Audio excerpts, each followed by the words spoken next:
stay calm and composed. So manatiling kalmado at mahinahon mga ka-fixit sa pagmamaneho. Okay?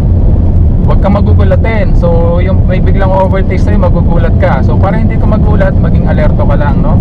Always be alert sa mga sasakyan na nasa magkabilang side na yung sasakyan at pati sa likuran, no? Pati sa unahan. So lahat ng sides na yan, maging alerto ka.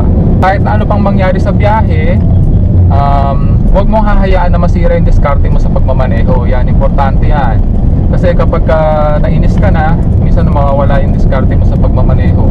So kalma lang ka-fixit, huwag mainitin ang ulo lalo na sa traffic, no? Huwag ka rin magmamadaling umalis.